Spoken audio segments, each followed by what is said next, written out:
Good morning, everybody. First of all, I think I met most everybody. My name is Peter Crowley. I'm President and CEO of the Princeton Regional Chamber of Commerce. On behalf of our board, our staff, and Mayor Mirnoff, thank you all for coming out this morning. I think you'll find it to be a very interesting breakfast. Thank the Americana. They did a great job in getting this set up. It is a little crowded.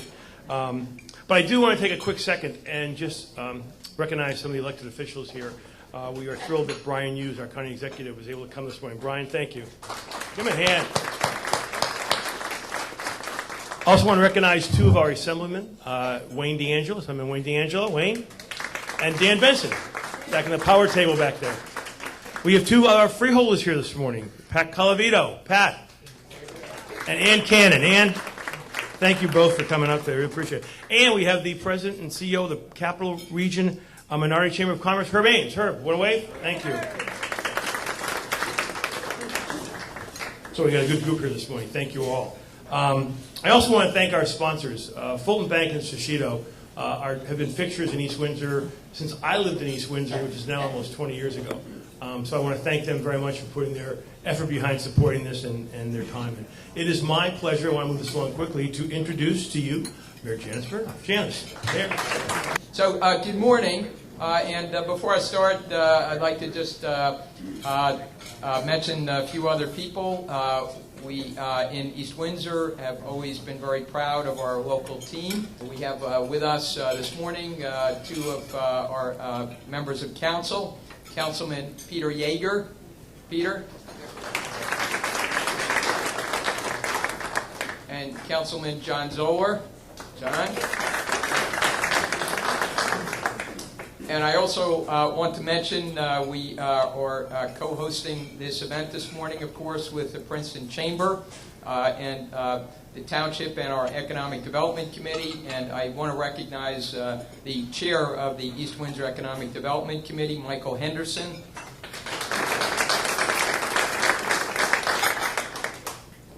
I want to just say a few words about East Windsor before we go to the all-important, all-insightful panel that we have here today, and I want to thank them for joining us and look forward to their comments. We are very excited in East Windsor with all of the goings-on and the new developments that we have in so many respects here in town. If you drive around town, you'll see lots of shovels in the ground on all sides and all parts of East Windsor. We have been very proactive in reaching out and working with and supporting new business that wants to come to or relocate within our community. And we've seen with the economy looking a little bit better, we've had a pretty good steady climb, and now we're really seeing the fruits of many of those foundations and outreaches that we have done.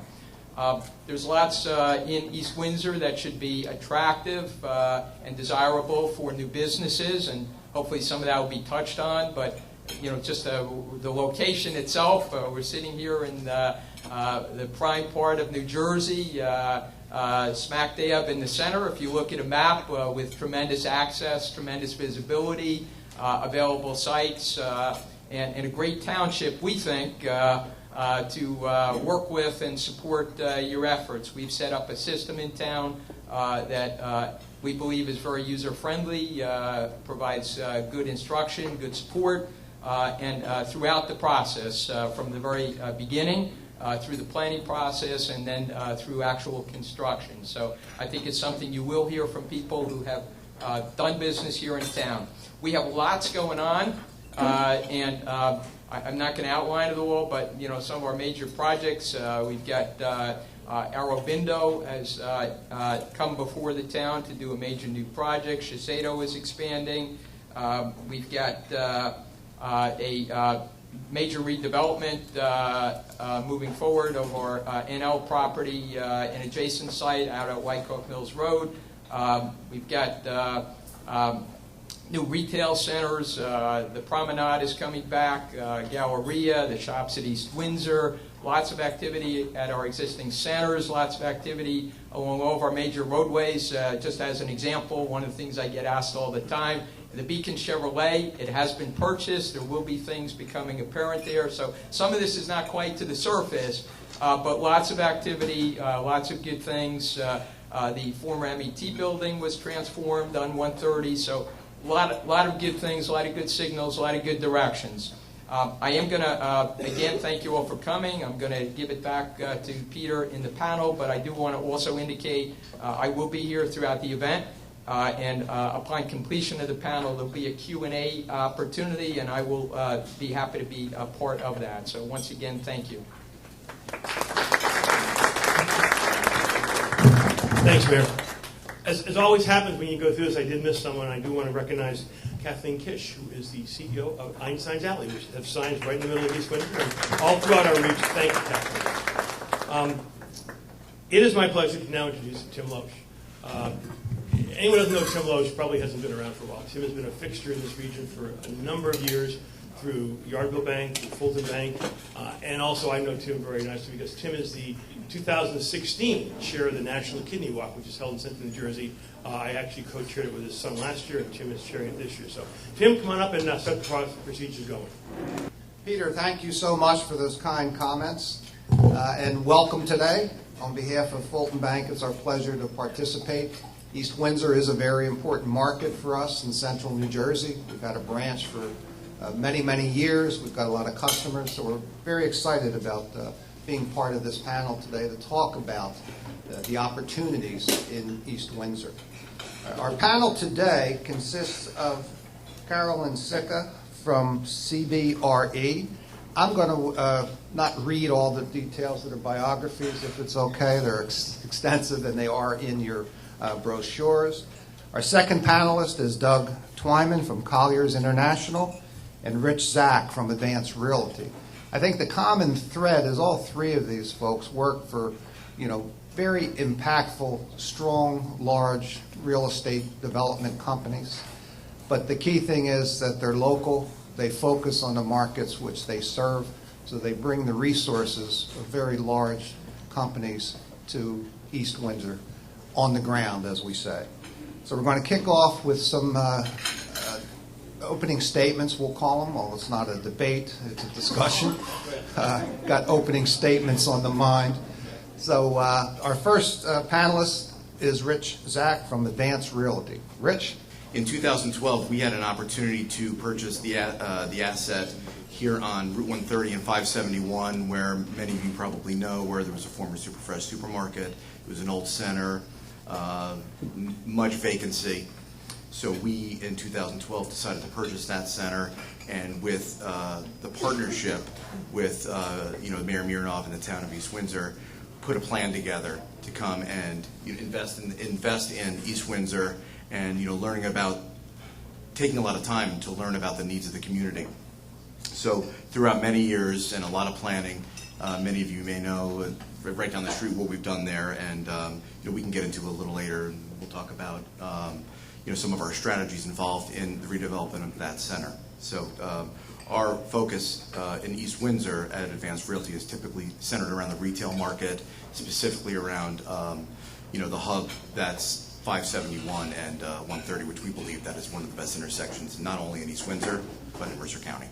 I would say what makes East Windsor such a good community to do business is several factors. The mayor touched on most of them already, but in summary, it would be excellent highway access, which has been improved with the bypass. Over a decade ago, the Turnpike Road construction, which everybody is well aware of. I would say, though, I had not gotten off at exit 8 until about 6 months ago. I'm passing by it all the time, so you kind of have to get used to the way it works these days. But it's greatly improved access from the north and the south. The probably as important as anything else is a responsive government that listens to companies when they come into town and have interest in a particular property, whether it's to lease or to buy, and they know where to go and who to speak with. So the process is streamlined in comparison to many other towns. So I would say, in my experience in completing transactions here, it's been extremely positive. Just to pick one quick example, I sold 20 Lake Drive over the Twin River section in the early 90s for Johnson & Johnson to a company, and I sold it again about 10 years later, and a company called Sabinsa, and they were, when they came in, they were an Indian company that's in the nutrapharmaceutical business. They had a very positive experience, and I went to the ribbon cutting with the mayor and town officials, and people couldn't have been happier to be doing business in the town. The other thing, of course, is the amenities, many of which are the retail amenities in some of the newer shopping centers here, and there's a very diverse housing stock in East Windsor and the surrounding communities. So I think if you have a very good option of housing to live in and work close by. I think, although I might be an exception, but people like to drive less these days and get be able to be closer to where they work. So there's many options where to live. We'll get into a little bit more later, but the economy is certainly improving throughout Mercer County, especially, and East Windsor is a beneficiary of that. There's not a real deep pool of office space. Both Carolyn and I primarily focus on office space. I should have said that, but the buildings that are out there are filling up, and the rents have held strong, and they're actually increasing over the last 18 months. Not only do I work in this market, but I lived here for 20 years, so I was able to see East Windsor kind of evolve. When I came here, I was like, oh, this is kind of an interesting place. I had grown up on the other side of Middlesex County and didn't move very far, but nonetheless, it really has changed in terms of development. The widening of the turnpike, the 133 bypass really have done well. The forecast for 2016 is, sustained growth. Our vacancy rates are falling, our asking rates are rising, tenant demand is strong, and our stock is really rather old in the market. So it's going to spur development, which is all positive for us. CBRE's been in this market well before I came into it, but from a personal experience, we just took over the lease in the Windsor Corporate Center back in the end of May. And the amount of activity that we see, at the park, whether it's existing tenants expanding or new tenants entering the market, is absolutely phenomenal. Usually the summer is a very slow time, and I just have to say we were so impressed with the amount of activity. I think a lot of it has to do with kind of how we're seated in the state, the fact that we are expanding in the pharmaceutical, the insurance, and the technology markets. I heard the woman from Einstein Alley talk about technology and the workforce, and we're poised really well at this moment to be able to attract and retain talent. Tenants today are doing a lot more with a lot less, but having close proximity to access roads, new buildings. I think, a lot of our buildings are obsolete, and so you're going to see either the repurposing of buildings to meet tenant needs or the development. You said Shiseido is expanding, or Bondo is, building. It's all positive for us here locally. So I'm always a glass is half full kind of girl. I think that, as we move forward and you look where we came out from 2008, that, we're never going to have that crazy growth where, the fundamentals weren't there to support real estate. But, we're seeing a lot of build-to-suits in the market. That's really, nobody's going to just put up a building to put up a building anymore. But it's all positive for us. And I clearly will trickle down into East Windsor as it expands. My kids, went to school here. They played football here. It's a great quality of life here.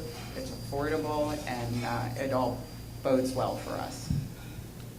Okay, thank you. Maybe if we could just talk a little bit more about some of the positives. Rich, I think you mentioned the workforce. What is so attractive about the workforce in East Windsor? Well, I mean, I think you have a great combination of, a highly educated workforce, a diverse workforce here in East Windsor, Mercer County, and I think that's helpful. I think, when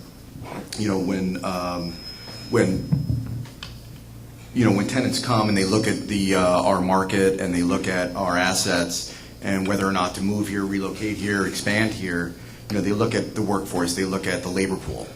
That's important to a lot of our tenants. And that's what it's been attractive, and that's been commented on several occasions where people, like you mentioned, people don't want to travel as far now, so they want to work locally. They want to stay towards, close to their kids. They want to be able to go to sporting events and, see their kids' activities. So they want to work locally, and therefore, we're able to keep the well-educated workforce locally here versus doing the commute to Manhattan or Philadelphia. So I think as far as the workforce goes, it's certainly positive, and we've some of the recent tenants we've attracted over here at Windsor Center have tapped into that.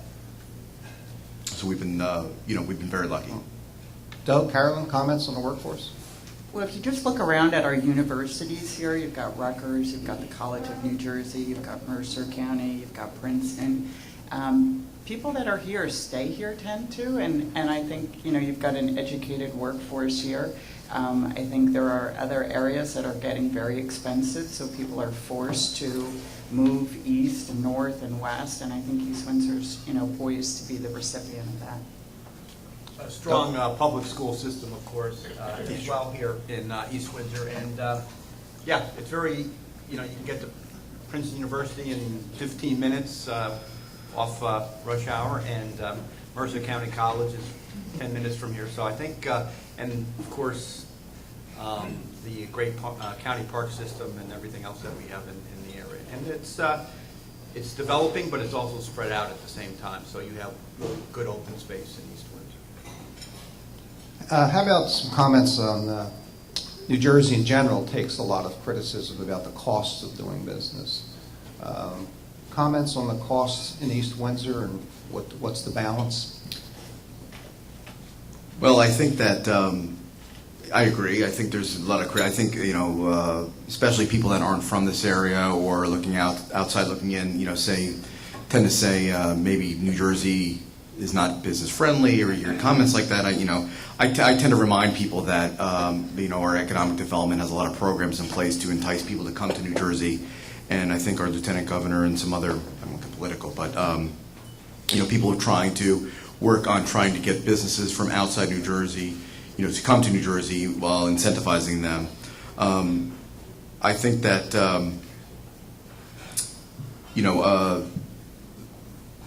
the incentives that are in place, as well as local cooperation from the local municipalities, is so important.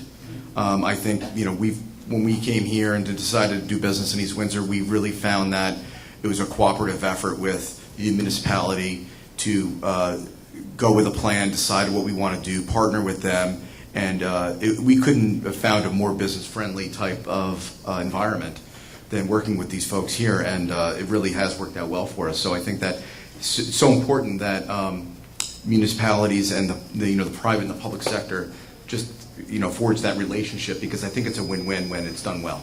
Mm-hmm. Priceless. Yeah, I might talk to where rents are starting to finally increase on office space. There's been a compression for quite a long time because, in general, operating expenses on buildings, including property taxes, typically have gone up, and they don't frequently go down that much. And so landlords were in a crunch for a long time, especially office landlords, where they're used to doing extensive renovations to re-let a space for a new tenant. It's very difficult when rents are, say, below $20 a square foot, and your operating expenses and taxes are going $9, $10 a square foot to amortize improvements and still make the economics work. The Class A product, A minus, B plus in East Windsor, is $22 to $25 per square foot plus electricity, and that is enough to allow landlords to get the renovations done that tenants need to move into space. And it's a very interesting dichotomy I see.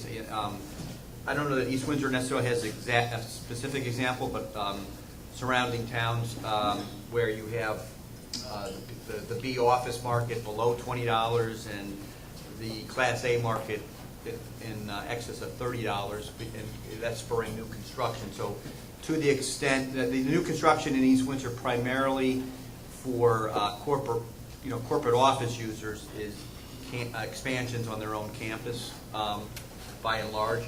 But you're starting to get to the point where you could see some new construction on a build-to-suit basis for office tenants. On the industrial side, it's coming because it's surrounding East Windsor in many cases. There's a lot of speculative industrial construction going on up and down the turnpike. And Exit 8 and East Windsor specifically does have the land to support industrial construction.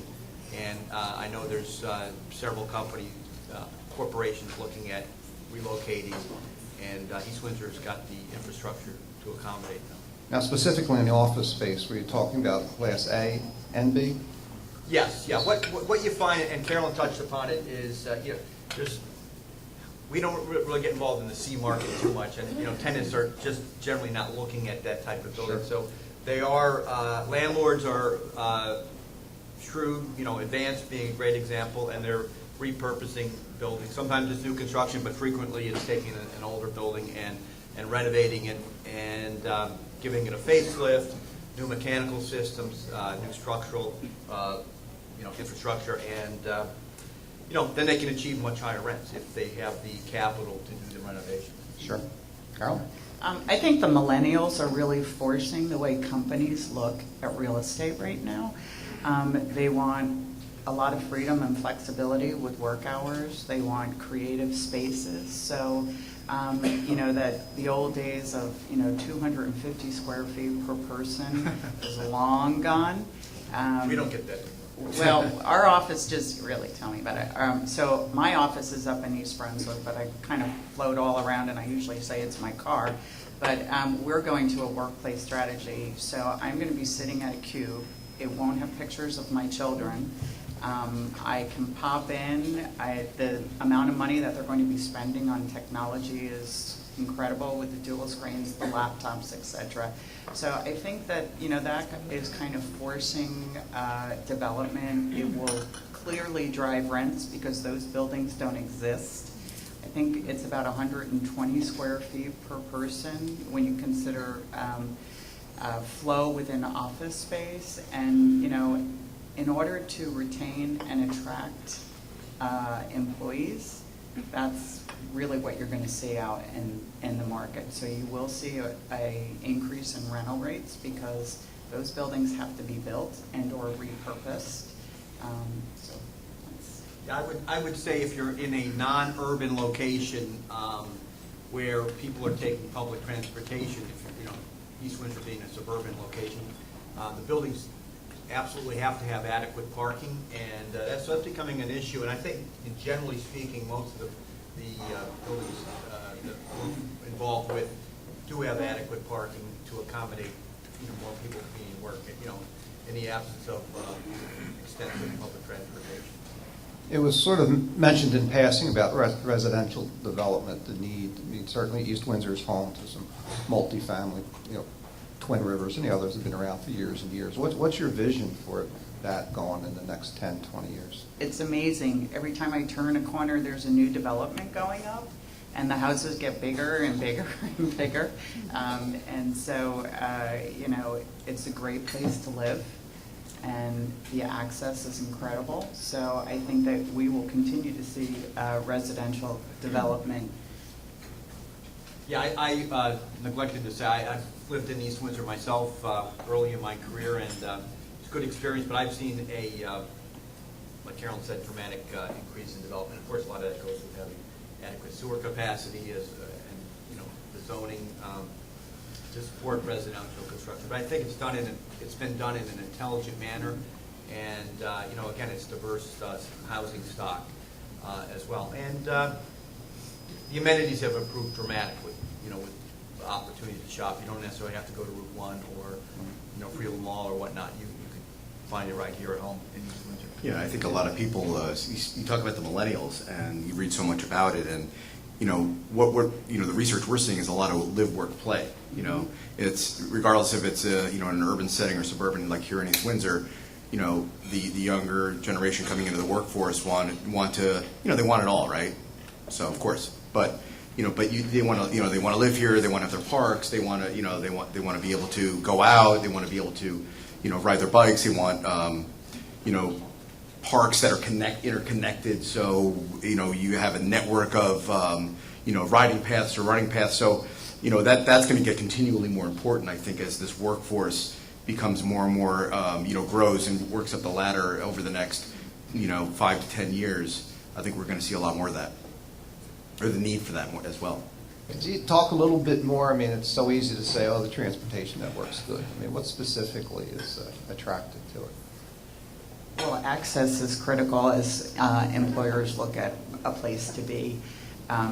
We're poised really well because, we sit on the turnpike, and as tenants expand within them and consolidate, we're a real central location. So it's really important not only to have the widening of the turnpike, but that 133 bypass that drops us right into the center of our market to attain and attract tenants, as well as the diverse retail component that supports the little office market.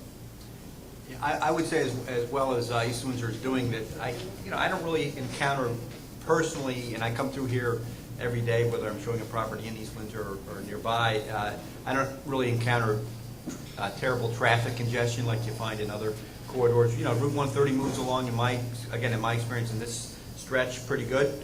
And getting on and off the turnpike right here is very easy. And I can't say enough about the Hightstown bypass.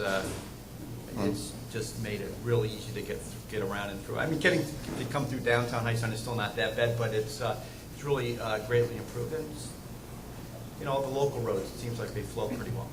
In retail, access is everything. Sure. It's all about access. And, the first thing that retailers, either local or national retailers, will look at is, how can my customers get to me? And I think that when we looked at this site back in 2012, it was a no-brainer. When we had they were just completing the bypass, and obviously the work continued on the turnpike. But regardless of those things, we look at 130, 571, access from Route 1, the ability also to be able to pull tenants from other markets into this market and say, where can we attract tenants, either new tenants or tenants in nearby markets into East Windsor. And I think for us, we looked at the access and where our product was located, and it was definitely a no-brainer. I would say, just looking at some of the companies that have grown and prospered in East Windsor, by and large, most experiences, they've stayed. Conair's here, they're expanding, they keep growing. Elementis, stayed in East Windsor, Shiseido, Graw Hill, et cetera. So, they're not leaving, when they need to expand, they generally are able to find alternatives and grow.